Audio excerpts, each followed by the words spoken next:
monde. Il dit, mais la victoire qui triomphe du monde, c'est notre foi.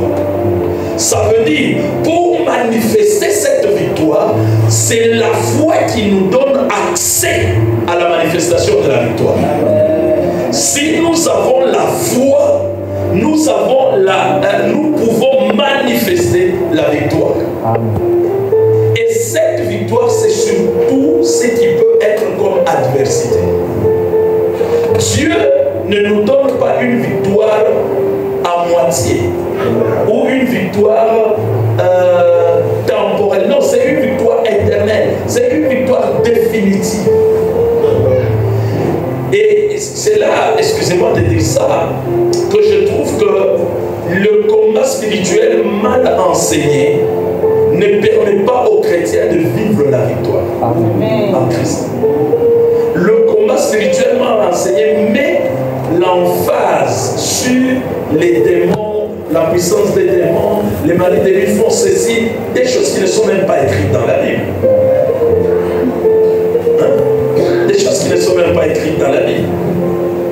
Mais la Bible nous enseigne que nous avons la victoire. Et la Bible dit ceci dans Romains 8, verset 37. Mais en toutes ces choses, nous sommes plus que vainqueurs par celui qui nous a aimés. Nous sommes plus que vainqueurs.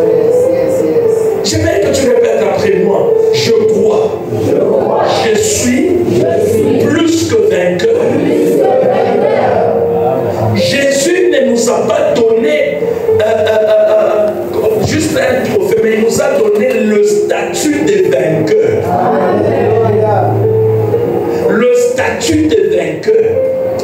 Je prends un exemple qui va nous permettre de bien expliquer cela. C'est l'exemple de David. Parce que la Bible nous dit dans les Écritures que nous venons de lire, le temps me manquerait de parler de Jephthé et de tout. Et la Bible dit de David aussi. Mais je me permets de parler de David pour révéler la victoire par la foi. David, la Bible nous dit, il y avait deux camps. Le camp des Philistins et le camp d'Israélites. Suivons bien cette histoire. Ça va t'aider à comprendre. Et le camp d'Israélites était là. Donc, ils sont là. Et le camp des Philistins, je donne par exemple ici, était là derrière. Et maintenant, le combat devait s'engager. Et la Bible me dit que du camp des Philistins est sorti un homme qui s'appelle Goliath, que nous connaissons tous. C'était un géant, à peu près 3 mètres de hauteur. Donc 2 mètres et quelques, donc 3 mètres à peu près. Il avait le bouclier, les lances et tout. Le bouclier pesait à peu près 60 kilos. Donc quelqu'un d'autre devait tenir le bouclier, avancer devant lui. Et il sort, il dit, mais vous êtes Israélites, nous sommes Philistins. Entendons-nous, au lieu que les deux camps se battent, choisissez un homme du milieu des Israélites. Et de notre côté, moi je suis là. Et nous allons nous battre à deux.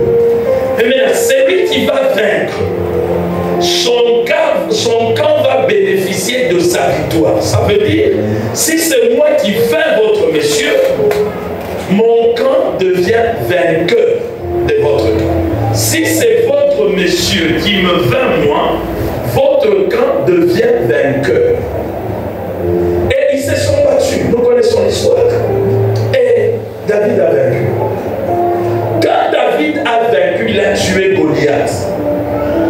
En fait, les Israélites qui avaient peur de Goliath, qui tremblaient devant les Philistins, qui avaient peur de l'armement de Philistins, au moment où la victoire a été donnée à David, la peur cesse d'être du côté des Égyptiens, des Israélites. Pourquoi je vois des Égyptiens? Des Israélites. À partir de ce moment-là, même un Israélite sans armes, comprenez bien, il n'a pas d'armes, il est chétif, petit de taille, et puis, excusez-moi de ce que je veux dire, qui est paralytique, qui boite. Quand il arrive devant un Philistin, Philistins. C'est lui qui boite, qui est chétif, qui n'a pas d'armes, est vainqueur parce que David avait déjà vaincu Goliath. Est-ce que nous comprenons? Maintenant, la victoire n'était pas de la taille de Marcel qui est israélite, ne dépend pas de ce que, mais ça dépend du fait que David a vaincu Goliath. Est-ce que nous comprenons ça? Et quand vous lisez la Bible, vous êtes dans 1 Samuel 17, vous commencez par le verset 51, vous descendez. Ces gens qui avaient peur, ils se sont levés, ils ont commencé à entrer dans le camp des Philistins et ils poursuivaient les Philistins dont ils avaient peur il y a 2 minutes. Pourquoi? Parce que David a vaincu Goliath. Et la victoire vient de ce que David a vaincu Goliath. Et maintenant, les Israélites, tout ce qu'ils ont, c'est de croire que ce qui a été dit va s'appliquer.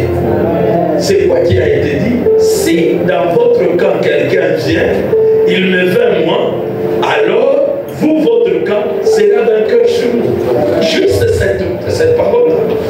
S'ils font foi en ça, ils avancent en vainqueur. S'ils ne font foi en ça, ils seront en train de trembloter alors que la victoire leur appartient déjà. Est-ce que nous comprenons ça? J'aimerais t'expliquer. Il y a 2 camps, il y avait 2 camps. Le camp de Dieu et le camp du diable.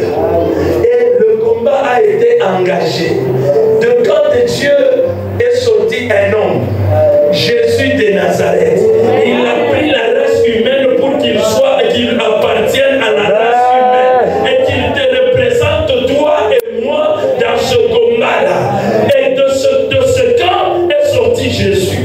De l'autre camp, citez tout ce que vous voulez. Hein? Les géants de la famille, les ceci comme on explique par d'autres cas. Citez tout ce que vous voulez, mais le diable est sorti. Et Jésus a vaincu le diable. Quand il a vaincu le diable, il ne l'a pas vaincu pour lui-même. Il est venu le vaincre sur la terre pour toi et pour moi. En fait, maintenant, quand nous avons foi en Jésus, nous entrons dans sa victoire. C'est pourquoi la Bible dit, nous sommes plus que vainqueurs, non pas par nous, mais par celui qui nous a aimés, qui est Jésus.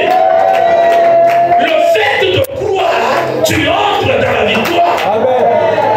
C'est juste que tu crois. Ça ne dépend pas de ta taille. Ça ne dépend pas du fait que tu as jeûné ou non. Mais tu as la victoire parce que Jésus a vaincu le diable. Ah, Jésus, je t'aime. Parce que tu as vaincu le diable. Vous savez, la Bible nous explique dans l'Apocalypse, il eut guerre au ciel. Le Satan, dragon, voulait s'opposer à Dieu. Et la Bible me dit, il ne fut pas trouvé fort. C'est ça que la Bible dit. Et il fut précipité. Mais pourquoi Jésus est venu le vaincre encore sur terre? Parce que le combat avec Dieu, c'était déjà gagné en avance.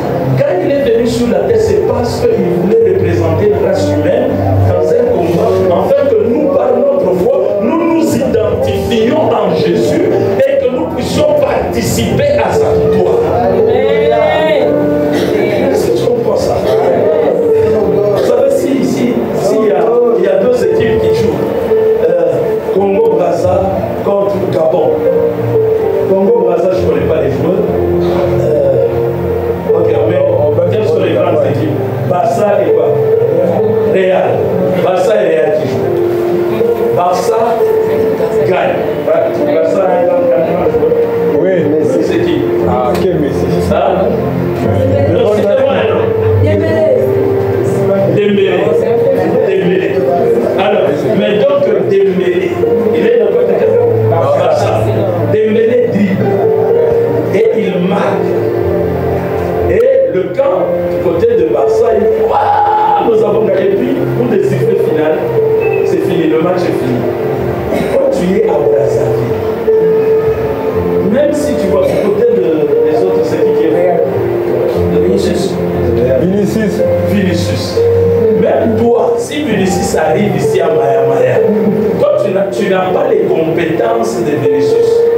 Mais comme le match est fini, tu peux aller devant Vinicius et lui dire waouh, nous avons gagné. Qu'est-ce que Vinicius va faire? Il n'a rien à faire. Il n'a rien à faire.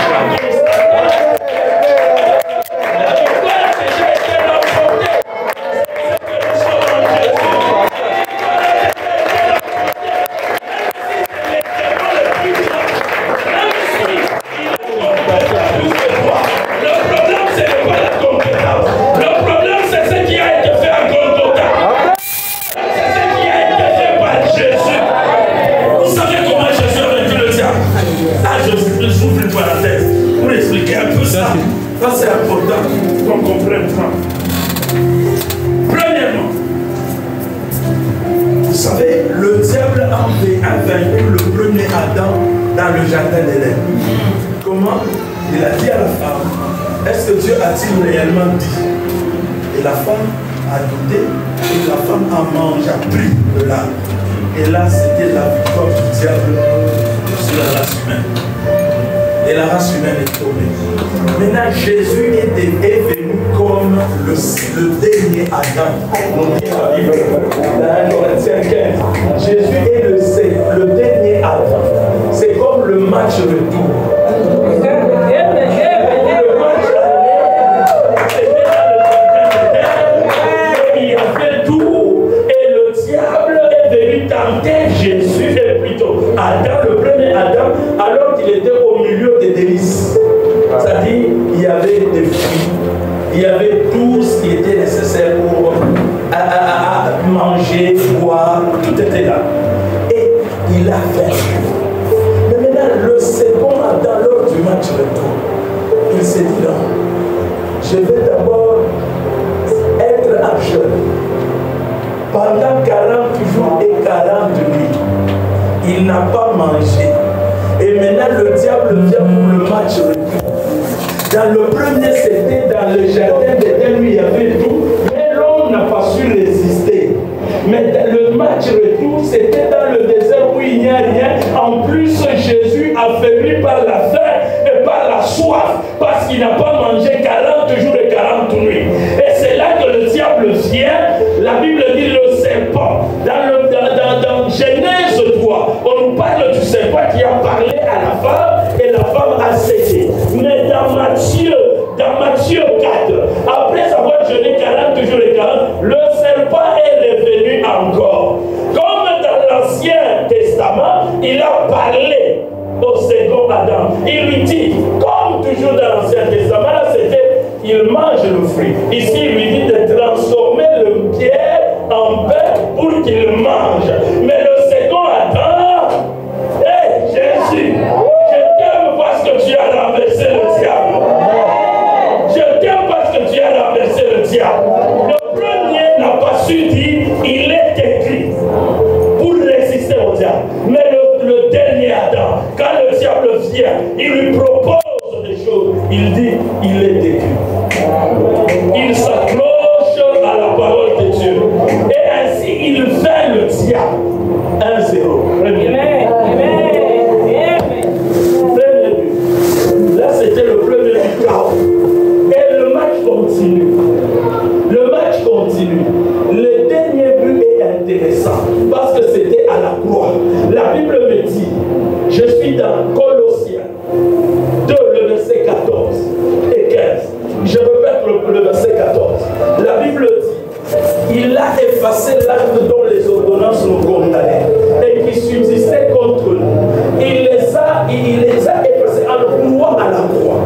Et la Bible dit au 15e verset, il a dépouillé les dominations, les autorités. Il les a livrées publiquement en spectacle, en triomphant d'elles par la croix. Et ça, c'était le chaos. Amen. Chaos technique.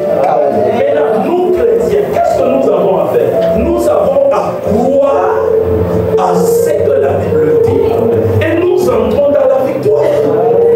Je suis à Kinshasa et puis l'équipe d'évangélisation est sortie et puis un frère a évangélisé une jeune dame Et puis, il suivait la jeune dame pour qu'elle vienne à l'église. Et la jeune dame, un jour, avoue à son frère, non frère, je ne peux pas venir parce que j'ai une difficulté majeure. Mais c'est quoi? Sinon, je suis dans une loge mystique. Je suis dans une loge mystique. Et dans cette loge, j'ai déjà fait des pactes. Je ne peux pas en sortir, je peux mourir, et tout ça, tout ça. Et bien, le frère a dit, comme c'était un jeune frère, et ils étaient en formation, il a dit, mais ça, je ne saurais pas traiter ça. Je t'amène chez mon pasteur. Il m'appelle, il dit, ok, j'ai autorisé qu'on vienne avec la dame à la maison chez moi. On arrive à la maison, je commence à parler avec la dame, je lui parle, et puis, subitement, c'était une dame qui parlait juste lingala. Le français, c'est vraiment décousu. Et puis, pendant que je parlais, à un moment donné, elle a commencé à grincer les dents. Et une manifestation bizarre commence. Et de cette manifestation, la dame, moi je pensais que je suis en train de lui parler, une autre voix sort d'elle pour dire pourquoi tu m'as amené dans la maison de ce pasteur? Et puis la jeune dame va tenir le pied de la table comme ça, elle tient et ça se coupe là, elle tient comme ça, et ça se coupe là. Une manifestation bizarre. Anormal. Et quand le pied se coupe, et la jeune dame s'avance avec le pied vers le frère qui l'a amené dans ma maison, disant pourquoi tu m'as amené dans la maison de cette personne? J'étais là assis, je regarde là. Et le frère,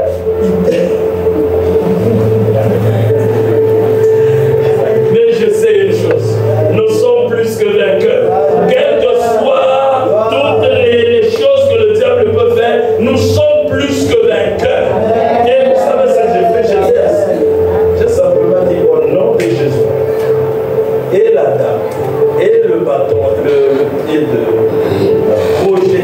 Je ne sais pas ce qui s'est passé. Rejeté dans le coin de la maison. Et le frère était, il a fait un mouvement de soulagement. Bien aimé dans le Seigneur, nous sommes plus que vainqueurs, non pas par nous. C'est parce que Jésus a déjà vaincu.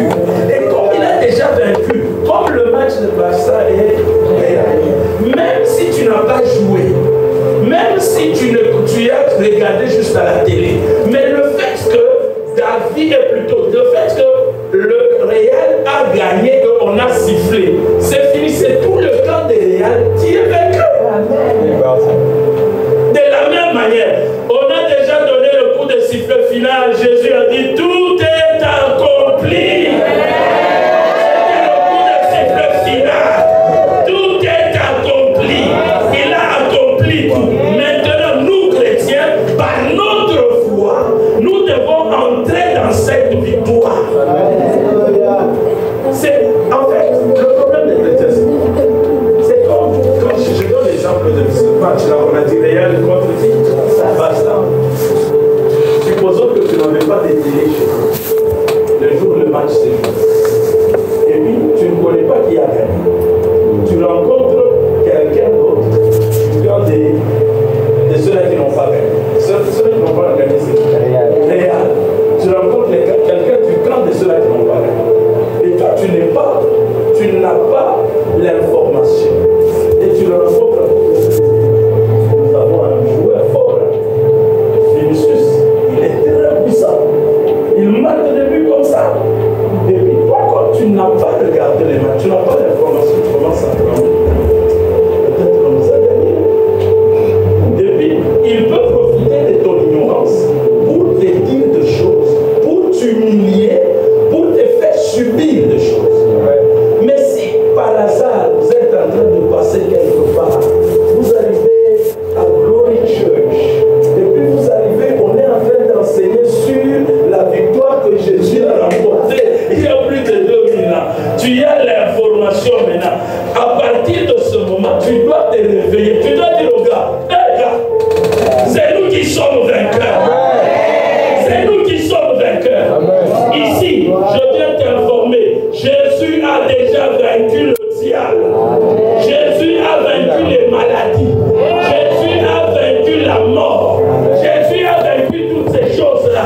Toi, tu fais partie du camp de Jésus. Tu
La foi nous permet d'accéder aux ressources illimitées de Dieu sans protocole. Et qui même sans protocole. Amen. Amen.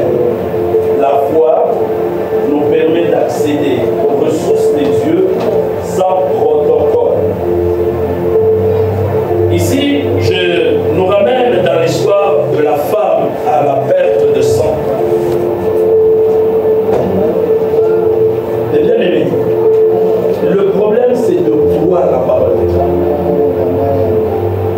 Ne croyez pas aux circonstances plus que vous ne croyez à la parole.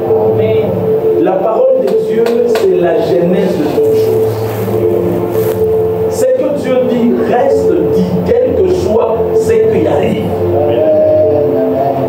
Je vous ai parlé que Dieu, c'est un être de l'éternité. C'est un être invariable. Lisons dans Marc 5. Je vais lire juste à partir peut-être du 28e verset pour que l'on aille. La Bible dit, car elle disait, si je puis seulement toucher ses vêtements, je serai guéri. Au même instant, la perte de sang s'arrêta et elle sentit dans son corps qu'elle était guérie de son mal. Jésus reconnut aussitôt. On peut répéter après moi, Jésus reconnut aussitôt. Qu'est-ce qu'il reconnut? Reconnut aussitôt en lui-même qu'une force était sortie de lui. Et se retournant au milieu de la foule, il dit, qui a touché mes vêtements? Les disciples lui disent, tu vois la foule qui te presse et tu dis, qui m'a touché? Et je vais sauter, je lis le verset 33. La Bible dit, la femme effrayée, tremblant, sachant ce qui s'était passé en elle, vint se jeter à ses pieds et lui dit toute la vérité. Et Jésus lui dit, ma fille, ta foi t'a sauvée, va en paix, sois guérie de ton mal. Amen. Amen. Amen. Amen. Cette histoire est vraiment une histoire particulière dans la Bible. C'est une histoire qui est écrite en Marc seulement, mais elle révèle beaucoup de vérités.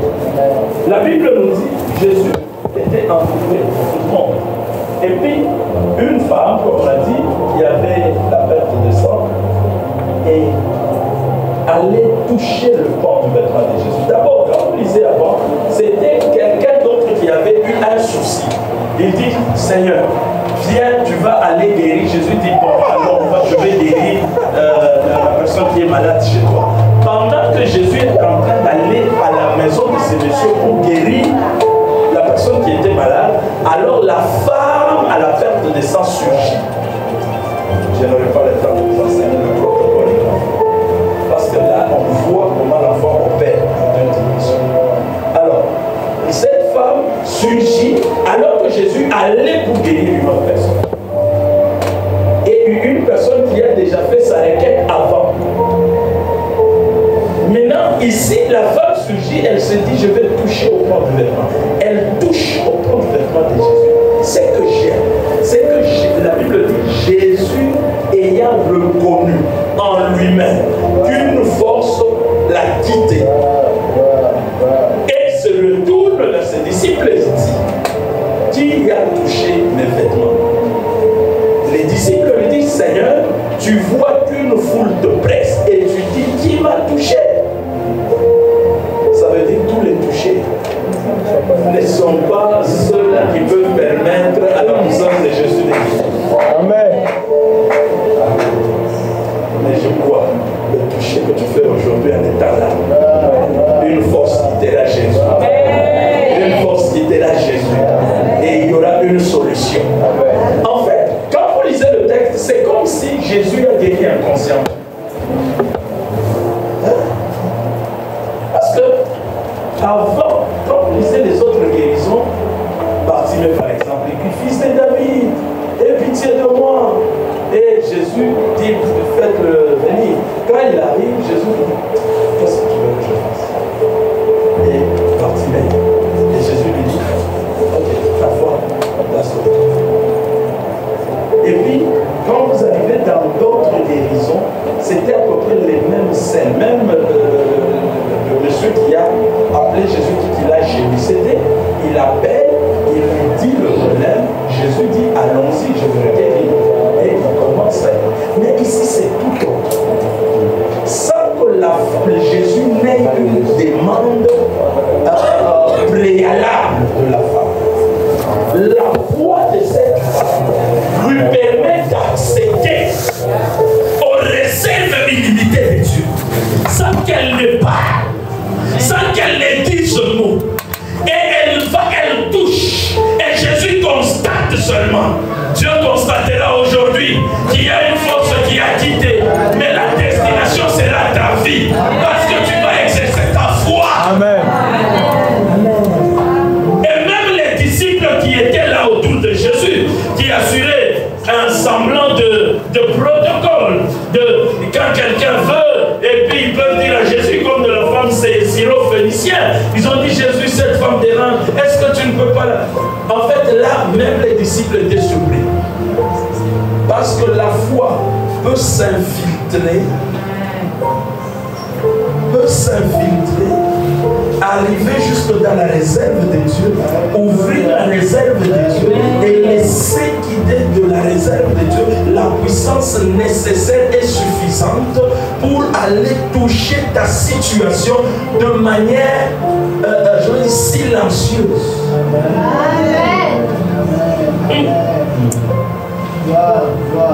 Écoutez, la femme ne connaît pas beaucoup de choses. Ce qu'on lui a dit sur Jésus, on ne sait pas. Parce que Dieu le dit, ayant entendu parler de Jésus. Mais c'était suffisant pour créer la foi en elle. Et de cette foi, elle a déclaré, elle a dit, non, si je touche, je serai guérie. Et elle va vers Jésus. Sans même parler à ceux-là qui sont établis autour de Jésus, de sa situation. Sans parler par sa bouche de sa situation, Jésus. Mais elle a touché.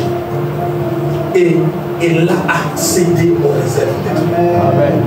Mais bien aimé dans le Seigneur, Jésus, comme le pasteur nous disait, dans cette guérison, il n'a contribué qu'avec sa présence. Amen. Donc c'est le fait qu'il est là. Oh, il est Emmanuel. Dieu au milieu de nous. Amen. Maintenant, il est là. Mais c'est que la femme a connu, tu peux aussi connaître ça. Parce que les conditions sont réunies comme les conditions du temps de la femme. Amen. Maintenant, Jésus est au milieu de nous. Jésus est au milieu de nous. Non seulement il est au milieu de nous, mais il est à nous. Donc les conditions sont réunies. Si aussi tu exerces ta foi, une force quittera. Parce que je vous ai dit, Dieu ne change pas. Et Dieu ne change pas les règles des jeux. Ça reste les mêmes choses. C'est pourquoi la parole de Dieu est éternelle. Elle est telle qu'elle était depuis le début. Mais seulement toi, tu dois faire ce que la femme a fait. Elle a exercé sa foi en touchant.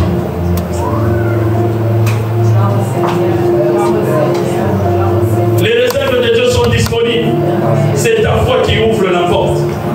Ce ne sont même pas les larmes. Et j'ai trouvé les gens à Kinshasa. Désolé que je dise ça, mais ça peut aider quelqu'un. Qui pensent qu'à force des larmes, Dieu peut exaucer. À force de faire de monter les émotions, et même pendant la prière, on est en train de remonter les émotions. Frère, tu vois, si tu ne pries pas, tu vas mourir seulement comme ça, toi. Et on ne sait même pas ce qui fait agir Dieu. C'est la foi. C'est la foi. Exerce ta foi. Dis-toi, il y a une situation dans ma vie. La Bible dit ça par rapport à cette situation. Je crois que j'accède à la réponse. Amen. Même pendant que je suis en train de prêcher, le miracle est là disponible. Et n'ayez pas cette foi seulement, il faut qu'on me touche. J'ai vu des miracles sans toucher, juste pendant que la personne écoute la parole. Et le miracle s'établit, la personne s'élève miraculeusement et témoigne. Vous dites, oh, qu'est-ce qui s'est passé? C'est parce que Jésus est là et la personne a exercé sa foi, une force est sortie et a guéri la personne. Ce qui te donne accès à la ressource illimitée de Dieu, c'est ta foi. Amen. Je vais te choquer. La prière sans la foi, elle est tout autant inutile que pleurs sans espérance. Non, je répète. La prière sans la foi, elle est tout autant inutile que des cris ou des pleurs de désespoir.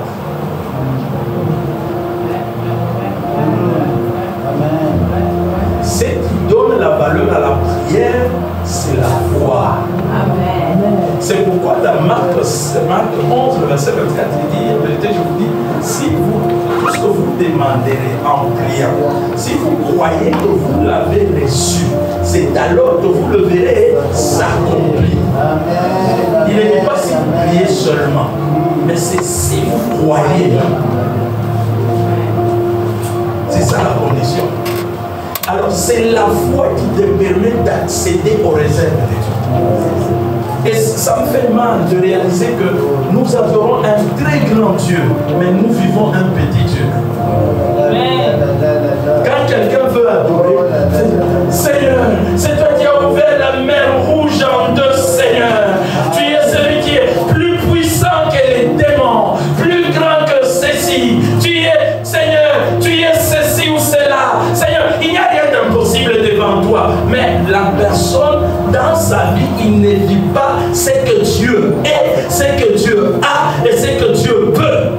Amen. Et ainsi, Dieu devient juste un objet d'adoration et non pas un être qui est en nous, qui agit par nous dans le monde.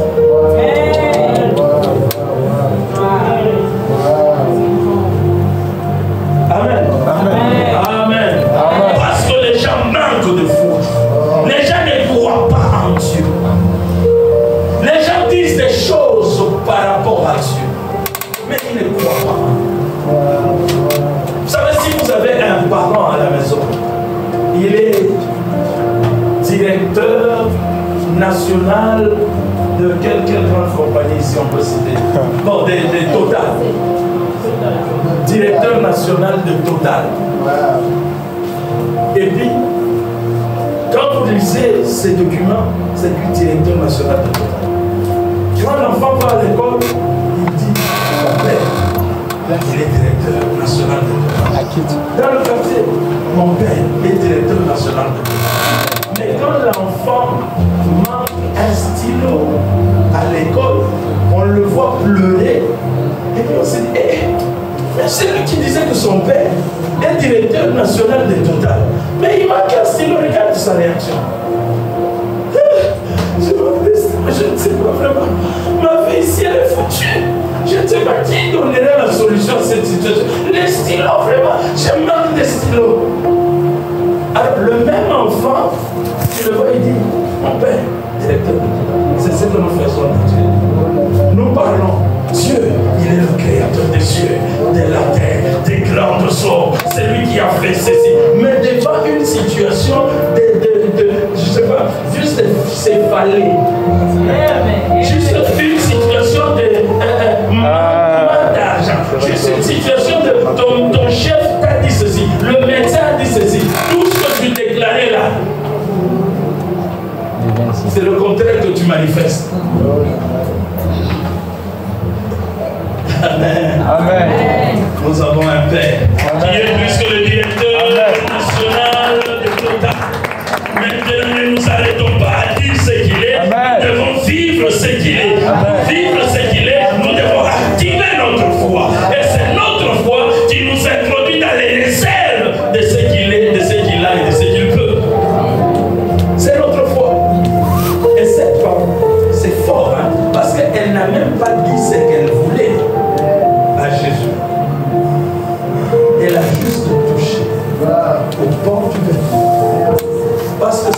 En fait, c'est ta foi qui définit le protocole.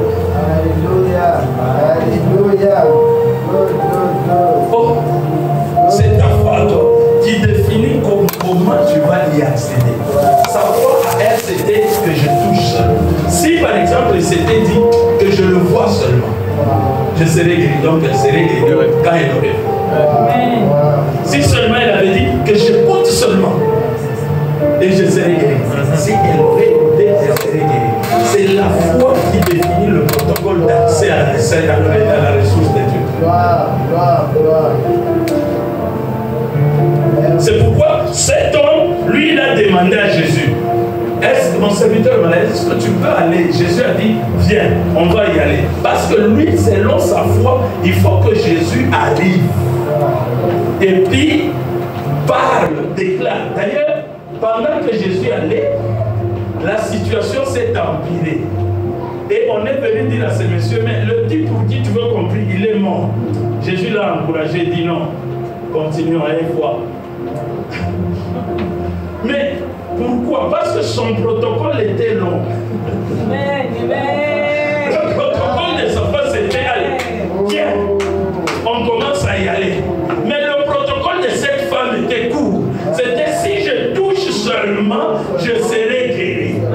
Et tout se fait quand Jésus guérissait, il disait que ça soit fait selon ta foi. C'est ta foi qui définit le protocole.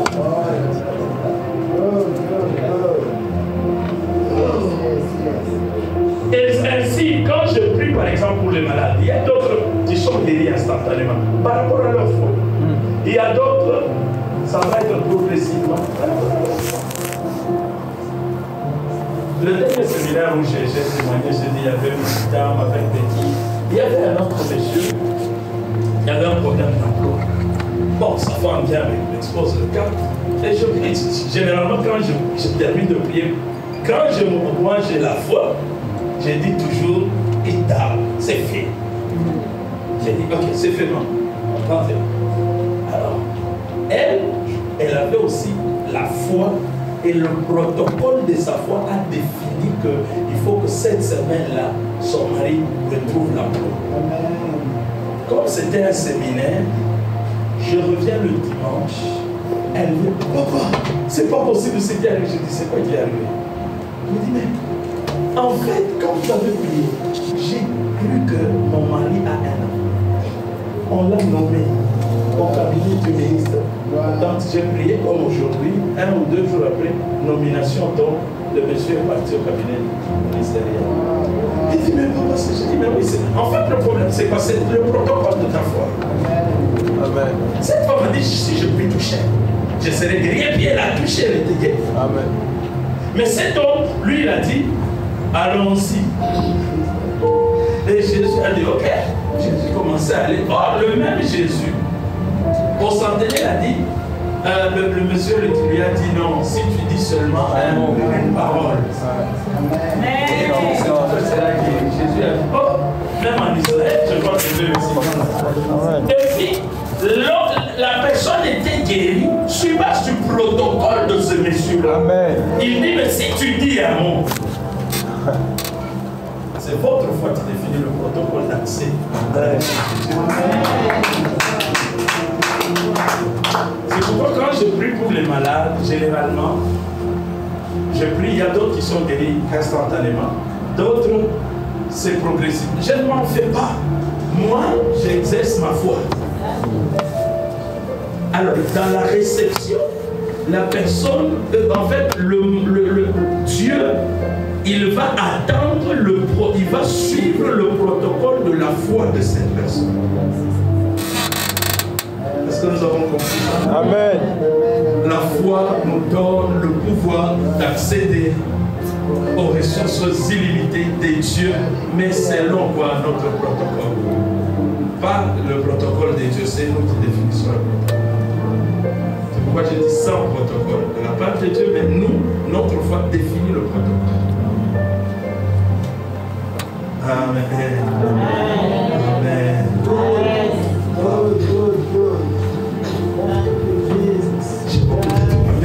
je pense à d'autres choses. J'aimerais avancer parce que j'aimerais qu'on termine ça et qu'on ait même un petit temps de ministère, si c'est possible avant de partir. Parce que je crois, aucun problème ici n'est au-dessus des ressources que Dieu a. Aucun. Et bien je vous dis, aucun problème ici, même tous les problèmes réunis, ne peuvent même pas arriver aux chevilles des ressources de Dieu. Et ce qui manque, ce n'est pas la disponibilité de Dieu, non. Quand vous entrez, si vous sentez la présence de Dieu, donc il est là, lui il a déjà fait sa part. Maintenant, c'est à nous d'activer notre foi qui va définir le protocole pour que nous puissions aller prendre.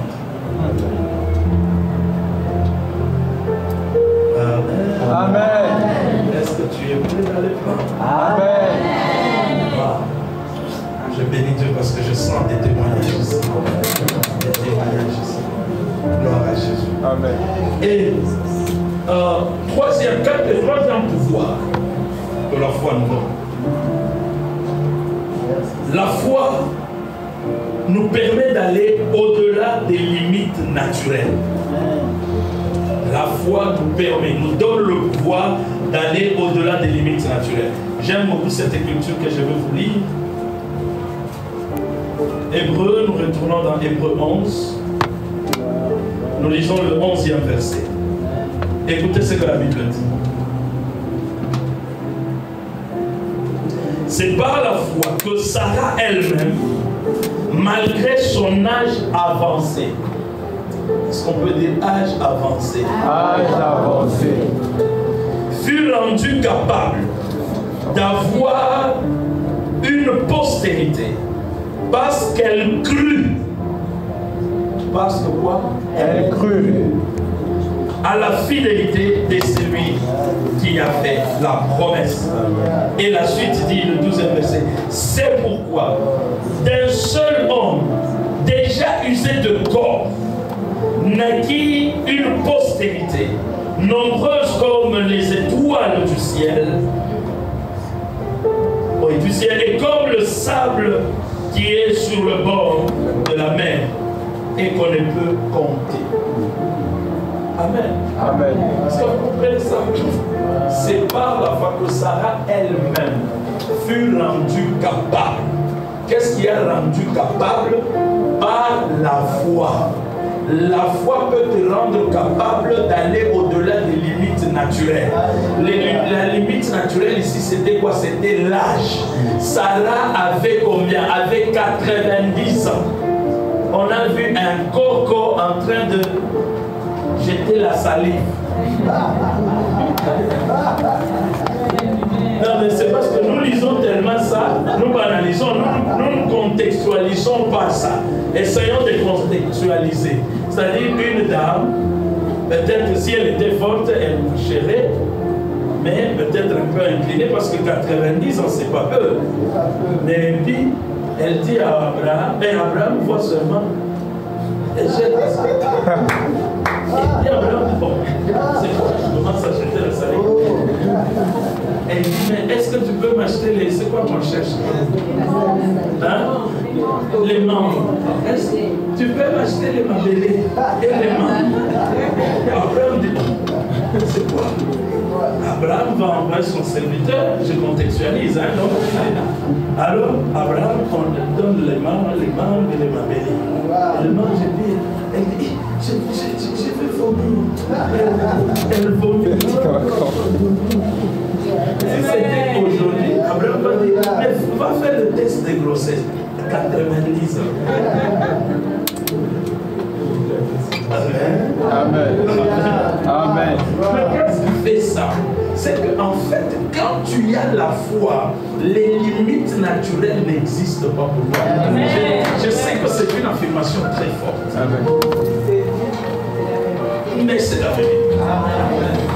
La Bible dit c'est par la foi que Sarah elle-même fut rendue capable. C'est par la foi qu'elle fut rendue capable. La Bible dit malgré son âge avancé. Est-ce que nous comprenons ça? Qu'est-ce qu'il a rendu capable? La foi. Si tu as la foi, il peut y avoir des limites naturelles. Tu peux aller au-delà des limites naturelles. Parce que la foi te donne le pouvoir d'aller au-delà des limites naturelles.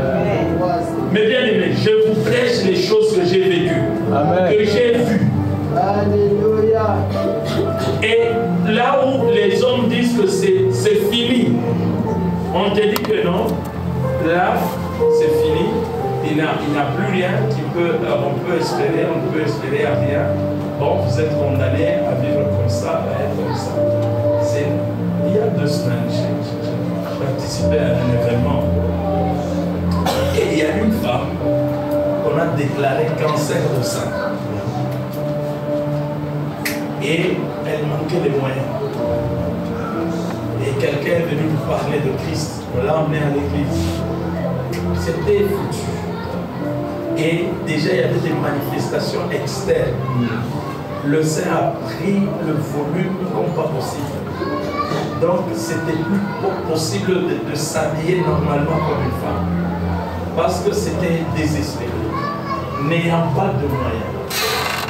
Elle a exercé sa foi. Et pendant qu'elle exerçait sa foi, le sein commence à redevenir normal. Amen. Et après ces 2 semaines, parce qu'elle sentait déjà, si vous entrez dans sa maison, l'odeur, c'était terrible. Et après ces 2 semaines, elle est redevenue normale. Et il y a 2 semaines, là, quand elle témoignait, c'est... Maman fait ça. Elle dit, mais voilà, je suis totale. Et puis, bon, pour couronner le tout, elle rentre maintenant chez les médecins. Pour confirmer, on dit, mais il n'y a aucune trace de cancer.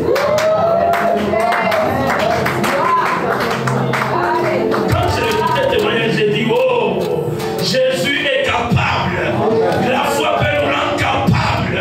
Même si nous sommes dans nos limites humaines, la foi peut nous transporter au-delà des limites humaines pour nous amener dans ce que Dieu dit. Et finalement, j'ai compris, la vraie limite, ce n'est pas la limite humaine, c'est ce que Dieu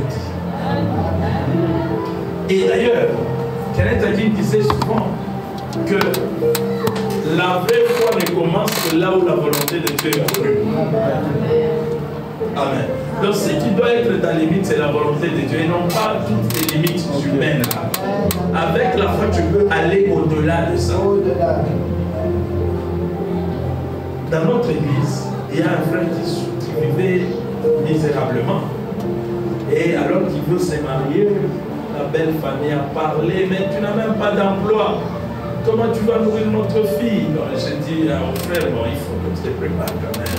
Tu vas aller comme ça, tu vas. Alors, vous savez quoi? Le processus normal, pour avoir un emploi, il faut envoyer un CV. Tu envoies un CV, on t'appelle à l'entrevue. Et si ça passe, tu passes, tu prends l'emploi. Lui, sans envoyer un CV, il a eu un poste.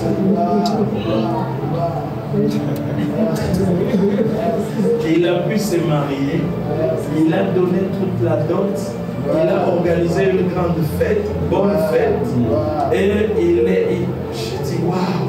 Maintenant quand je prêche souvent, je regarde, je dis waouh. Les autres doivent envoyer les CV. Mais toi tu n'as pas envoyé des CV. Mais toi tu reçois un appel et tu vas. Vous savez quoi? C'est parce que nous concevons le pouvoir de Dieu comme le pouvoir des hommes. Dieu a le pouvoir au-delà du pouvoir des hommes. La logique humaine ne limite pas la puissance de Dieu, je vous ai dit. Les limites de l'homme ne peuvent emprisonner les capacités de Dieu. Amen. Amen. Amen. Amen. Vous savez, le problème c'est notre mentalité. Nous prions un grand Dieu, mais nous croyons à un petit Dieu. Amen. Amen. J'aime Jésus. Et je vous sers aussi beaucoup. Amen. Parce que je sens beaucoup de choses quand je suis ici. Je me sens, si c'était possible, j'allais même prolonger mon séjour. Non, je suis tombé en amour avec cette église. Parce que dans d'autres églises, quand tu dois prêcher, tu dois Je sens, je coule dans l'onction. Il y a une préparation qui a été faite. Je ne sais pas, mais je sens que je coule. Oh, Dieu bénisse sa voix. Amen. Que Dieu bénisse sa voix. Et donc, pendant que je suis en train de parler, regarde les limites de ta vie que tu dois franchir pour atteindre certaines choses. Regarde ça. Et nous allons prier. Vous allez aller vérifier. Parce que le problème des chrétiens, c'est quoi? Quand on prie quelque chose, on demande qu'il ne va même pas vérifier. La prière reste à l'église. Quand il rentre chez lui, il est toujours dans ce... Non. Non. Vérifie. Vérifie les choses. Vous savez, j'étais à Montréal. Je donne ce témoignage avant de passer le dernier point. J'étais à Montréal, je prêchais comme ici. Pendant que je prêchais, une femme était saisie, elle est même venue devant. Je ne connaissais pas son problème. Vraiment pas. Or, elle avait fait faillite. Elle était une femme d'affaires. Et là-bas, quand vous faites faillite, vous avez 7 ans. Vous ne pouvez pas avoir un compte en bas. Vous ne pouvez pas utiliser la carte de crédit. Toutes les banques, parce qu'il y a une association de toutes les banques qui gère les crédits de tous les Canadiens. Donc quand tu vas dans une banque, on va taper seulement ton nom rouge. On ne peut plus t'accorder ni le numéro de compte, ni une carte bancaire. Alors moi, je ne connaissais pas sa situation. Et quand elle est venue devant, j'ai juste déclaré, je ne sais même pas si j'avais déclaré, probablement que Dieu t'accorde ce que tu crois ou c'est. En tout cas, elle est rentrée, c'était un vendredi soir.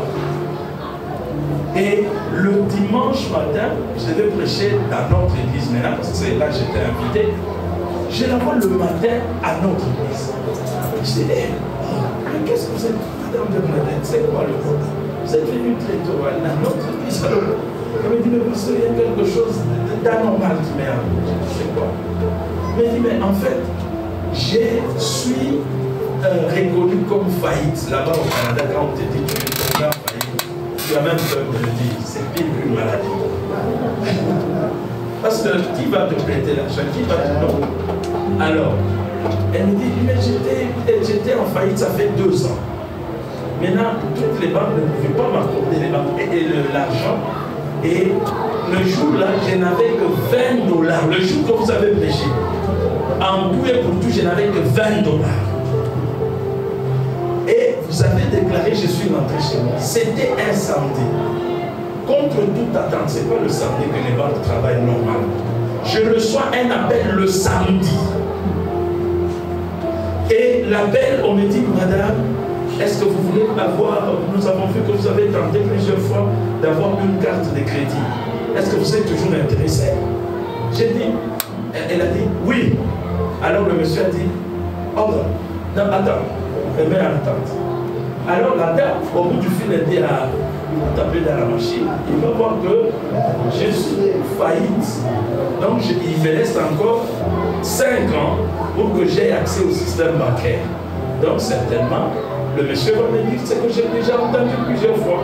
Et le monsieur prend le téléphone. Oui madame, je viens d'étudier votre cas, ok c'est bon, mais je décide de vous accorder une carte de crédit. Voulez-vous la carte platine? Or, en fait, la carte platine, ici aussi il y a ce système. C'est-à-dire, c'est la carte de businessmen. Quand tu voyages, tu accumules des miles.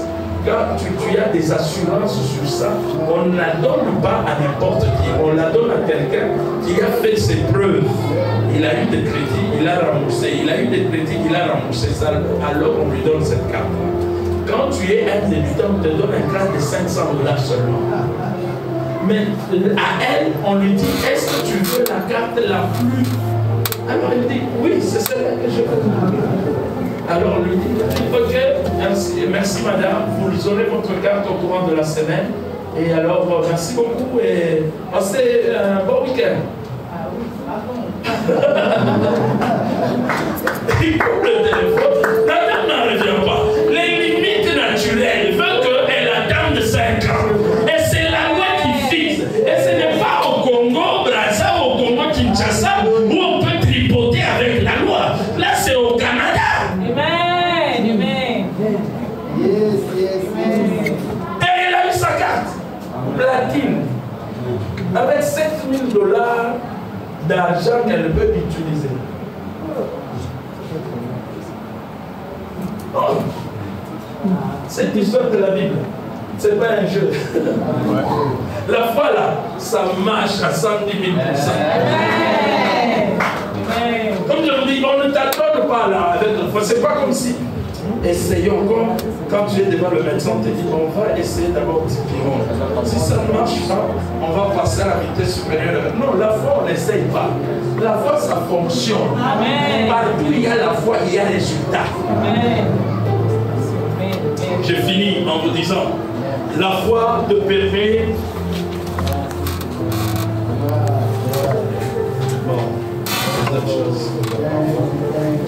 la foi nous permet, nous donne le pouvoir d'agir dans la sphère divine. On va lire 2 Écritures en rafale. Ok. C'est bon. Je peux parler. Yeah. Ok, go. Je peux juste expliquer quelques petites choses. Nous lisons Luc 1,37 et tu mets juste à côté égal Marc 9,23. Je sais que c'est ton cahier, mais permets-moi de te donner un ordre sur ton cahier. Tu écris Luc 1,37, tu mets égal ou implique Luc et plutôt Marc 9,23. Je lis les 2 Écritures. Commençons par Luc. Commençons par le docteur Luc. Le docteur Luc nous dit quoi? Le docteur Luc nous dit ceci. Rien n'est impossible à Dieu. Est-ce que vous avez vu ça? La Bible dit quoi? Rien n'est impossible à qui? Donc à Dieu, rien n'est impossible. Ah, je viens de répéter ça. À Dieu, rien n'est impossible. À Dieu, rien n'est impossible. En fait, à Dieu, rien n'est impossible. C'est comment votre nom? Comment? Hein? Axel. En fait, vous savez, Axel, peut-être il est encore aux études, n'est-ce pas? Pour lui, il envisage commencer la vie après les études. C'est là, quand il pense qu'il sera millionnaire, il va penser millionnaire après études. N'est-ce pas? C'est ça la logique. Mais rien n'est impossible. Ça veut dire que Dieu peut faire une activité aujourd'hui. Dieu bénit cette activité sans passer par les cursus que toi tu as prévu. Et il est millionnaire. Amen. Rien n'est impossible à Dieu. Ce n'est pas ton âge qui peut limiter Dieu à agir.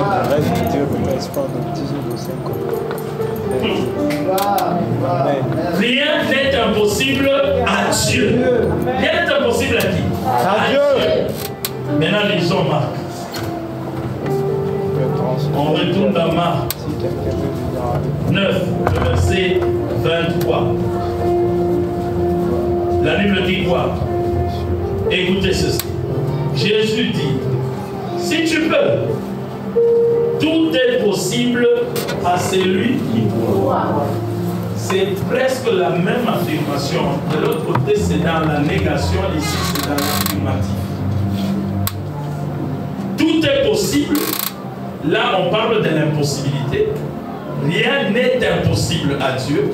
On pourrait dire aussi, tout est possible à Dieu. Mais là, on parle de Dieu, mais ici, on parle de l'humain qui croit.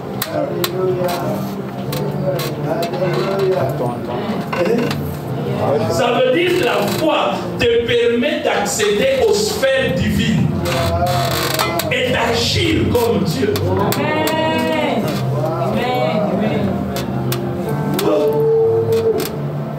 Rien n'est impossible à Dieu.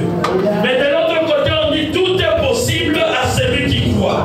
Ça veut dire tout est possible à Dieu et tout est possible à celui qui croit. Amen. Par ta foi, tu peux opérer comme Dieu. Amen. De toute façon, Dieu est en nous. Hein? Amen. Amen. Dieu est en nous. Le Seigneur est en nous. cette vérité, je me sens bouleversé dans mon esprit et dans ma foi. Et généralement, quand je réalise ça, donc là, je crois que rien vraiment n'est impossible. Et quand je réalise ça, je suis en train de faire le ministère. Là, je commence à demander, c'est où sont les morts? Où sont les paralytiques? Parce que la Bible dit, rien n'est impossible à Dieu, mais tout est possible à celui qui croit. Est-ce que la Bible me ment? Non!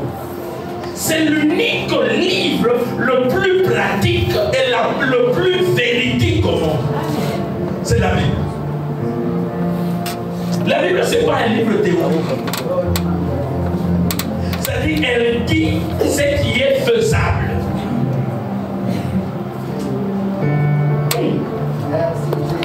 Tout est possible à celui qui croit. Regarde maintenant ce qui était impossible jusque-là. C'est que tu aspirais à voir. Tu es convaincu que ça te revient. Mais tu sens qu'il y a une impossibilité. Regarde ça.